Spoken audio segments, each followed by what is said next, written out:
Hey everybody, I'm Bobbie, and welcome to the first episode of Weird Places You Never Knew You Needed to Go. So I want to share with you guys all these really cool weird places I go. And what better way to do it than a web series called Weird Places You Never Knew You Needed to Go.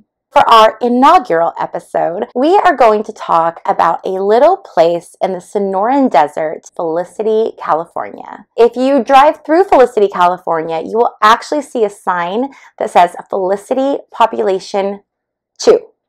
That's right, 2. Within this town of Felicity, California, sits a monument, museum of sorts, a really weird but a really cool place, and it is called the Center of the World.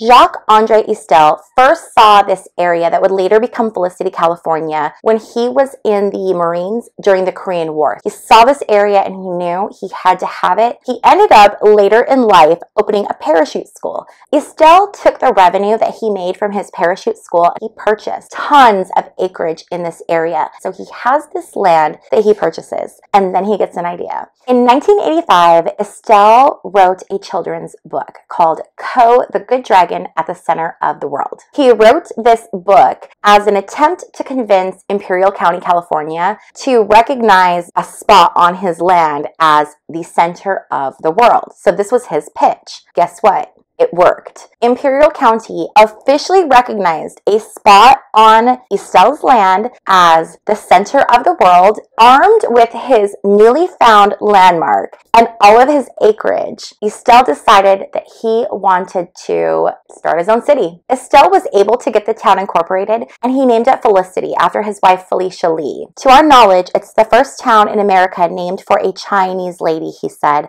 Felicity means happiness, culture. He named the city after his wife, which is just beautiful. As an incorporated city, they had to elect a mayor with a vote of 3-0. Jacques-Andre Istel became the first and only mayor of Felicity, California. Fun fact, there were 3 votes cast. One was from Istel, one was from his wife, Felicia, and the third vote actually came from the mythical dragon Ko, who was in the book, and it was recognized by a justice of the peace and the chairman of the Imperial County of Supervisors for the only time in California history. So the only time in California history this has ever happened is they let a fictional character vote for mayor. Istel is officially the mayor of Felicity, California. He still has this land.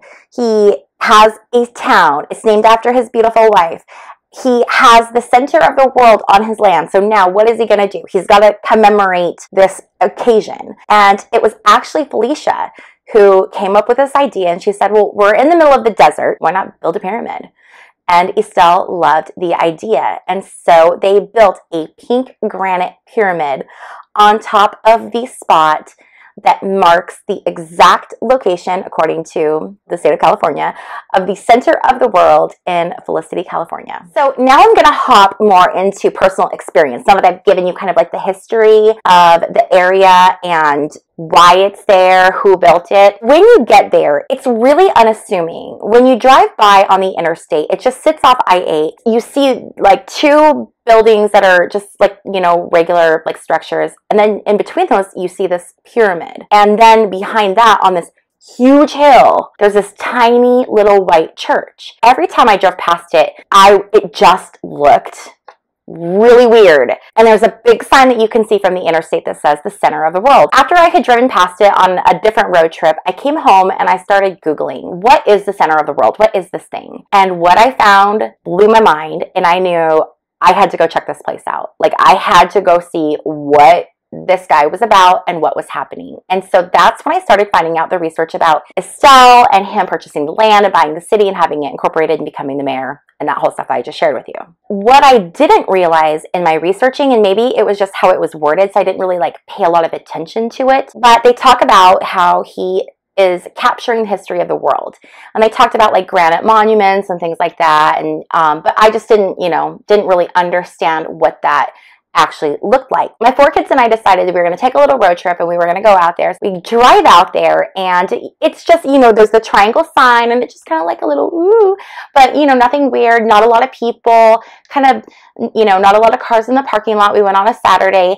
Definitely, if you're going to go in the off season. So Yuma, Arizona, right now, today, I believe it's going to be like 112 degrees. Do not try to do this in the summer because you will not enjoy it and you won't be able to stay out there very long. It gets very, very hot here. I would recommend going from November until like March or April, but don't go during the summer. You get out of your car and you go up to kind of an entry like storefront, and it's one of those 2 buildings that you see when you are like driving past, and the pyramid's kind of behind between those 2. You follow the signs and the people and you go into one, and it's like a gift shop area, and you can buy, there's copies of that book, there's trinkets that you can buy. Everyone has to congregate in that area until they get a group together. While you're waiting, they take down everybody's names. So you write that down. Once the group was ready to begin the tour, they took us out of the gift shop building and walked us into the other matching building that was kind of across. In there, you walk in and there's a big screen TV and rows of chairs, kind of set up movie theater style. They just show you about a 5 to 10 minute documentary all about Jacques-Andre Istel. I'll be honest, it's a little cheesy, but it's definitely interesting. And if you go in with a good attitude and you're just going to have fun, I enjoyed it. I learned a lot. After you watch the video, you go back outside, you wait for the tour guide to come and meet your group. And one of the things that we noticed off in the distance was this very large, it looked like an iron staircase, spiral staircase, just a staircase going to nothing. And that's another thing that you can see from the interstate. So you see like this pyramid and this church and this staircase going to nowhere, and you're like, what the heck is happening over here? When they come out and they start the tour, they tell you that that staircase that you can see, that big, huge, massive spiral staircase going to nowhere, is an actual section of the original staircase from the Eiffel Tower. This guy bought a chunk of the staircase of the Eiffel Tower, and it's just sitting in the desert.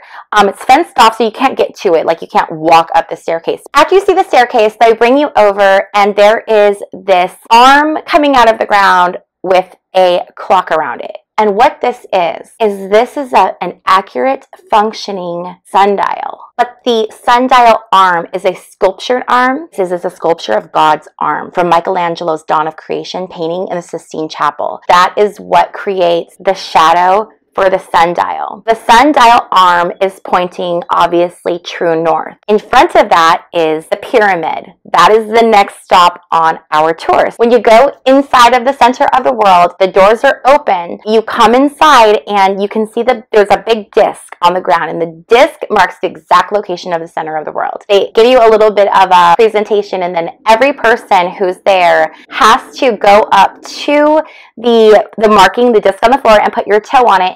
And then you have to look true north, and true north is out the doors of the pyramid, looking up at this very crazy church on a hill, and they tell you to make a wish and that it will come true because you make it on the center of the earth. So that was a fun thing that all of us did. We all went through as a family and did it, and it was kind of silly and fun. We had to do it. At the end of the tour, when we ended up back in the gift shop, at the exact moment that each of us put our toe on that disc, the tour guide wrote down the time, and then they gave us these great certificates that show the date and the time that we were each at the center of the world. Once you leave the pyramid and you look out, you realize once you're in the space that the distance between the actual pyramid and then where the church is on the hill. When you're driving by, you're just kind of looking at it. I don't think that you're able to really capture just the vastness of how much space is there. What Istel did was he created this design for these granite slabs to be arranged, and it looks like sacred geometry. And the research that I've done says that he's not anywhere near being complete, and that the final plans, it will almost look like it's a fish, and the fish head is going to go around the church, and the fish head, like the nose, will be pointing true north. And I think it's really interesting because you guys know I love all of like this weird history things where it's like lining up with the constellations, and I just think all of that is just weird and interconnected. And I am telling you, Istel, I think this guy has tapped into something. There's something very specific about what he's doing, and I would love to get into his brain or have a conversation with him and know Why? What is the reason for your shape? What is the reason for the alignments and the placements? Are there more things that people don't know? Like, are there other specific alignments that he picked out for specific purposes? Who knows? I know that sounds like a weird, why did I go there? Let me tell you what's on the granite slabs, you guys. This man has had the history of the world etched in this granite. And when I tell you the history, it is the history. You could spend hours walking through and reading everything on these granite slabs. It's a 1/3 mile between the pyramid and the church. So you have a third of a mile. If you walked the length of all of the granite monuments to read everything, you would probably end up walking. It would probably be several miles, at least 2 miles with the way that they're kind of arranged, going back and forth because it's double-sided. It is mind-blowing. You first walk out, and we walked out, we went to the left-hand side, and it began with the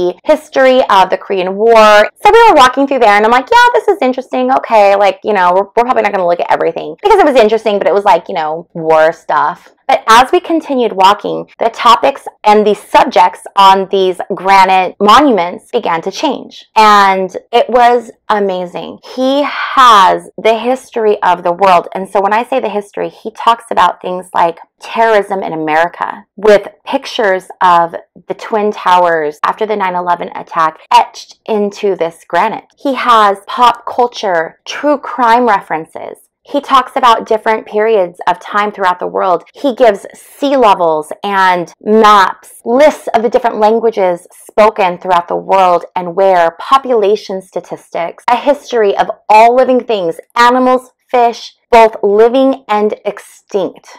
He has incorporated stories and myths and legends and things like the periodic table of elements and how certain things work. When you get in there and you really start to look at it and see everything that's contained there and the expansiveness of it, you start to realize what Estelle has done. And what he has done is he has created this very unique but very purposeful monument so that if there were ever to be some type of cataclysmic event where humanity was almost destroyed and there were like future generations that came back and excavated the area like we excavate and find, you know, artifacts. This is something that could potentially be like excavated or found later that will give future people who see this all of the critical information that we currently have right now as a species. And holy moly, you guys, this was like some like Graham Hancock shit. Like this guy, he is doing the most. It is amazing to see that he has,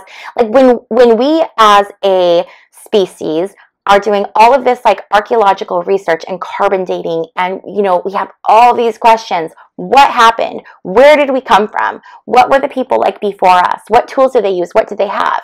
It wouldn't matter if they had developed a way to print paper, because paper is not going to survive tens of thousands of years. It's going to be destroyed, you know. And if something cataclysmic happened and wiped out that technology, paper isn't going to last forever. But man, Estelle has carved this stuff into granite. It will last forever. It is indelible. It is such an amazing place, and you just get, it has such an interesting energy there.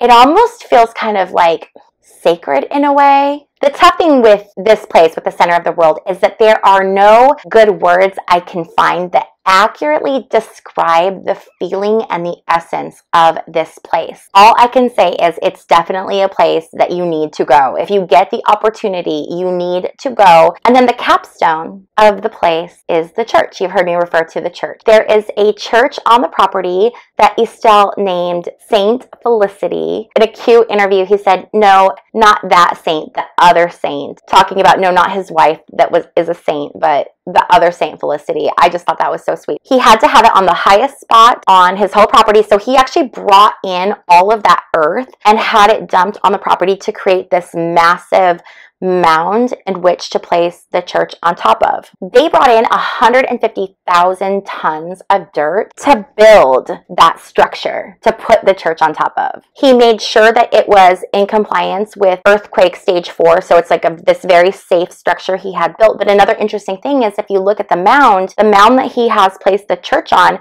has this base that is straight across, and then it kind of goes out, and then it has a bottom. It's like, is that trapezoid where it's like, you know? But then with the church on top, with a steeple, it's another pyramid. That was not missed on me. I did see that, and I thought that that was another really interesting choice. So he has this church, St. Felicity. He's had it dedicated by, I believe, both Protestant and Catholic priests. The way that it sits, there are not a lot of clouds in the sky. If you Google the sunniest place on earth, it is Yuma, Arizona. So we don't have a lot of clouds. Every time you see this church, it's just this white, pristine structure against this beautiful blue sky and then these stunning blue doors. It is a breathtaking scene. So that is the center of the world in Felicity, California. It is definitely a very weird place that you never knew that you need to go to. If you enjoyed this video and you like this kind of content, please give this video a thumbs up on your way out the door. This will let me know if I should keep going with these videos. If you haven't yet subscribed, please don't forget to do that. And if you'd like to be notified whenever I upload new content, don't forget to hit the notification bell. For more information about me or where to find me on social media, you can check out my website or check in the description box down below, and I'll have all my links down there. Thank you so much for hanging out with me on this weird adventure, and I will see you guys next time on Weird Places You Never Knew You Needed to Go.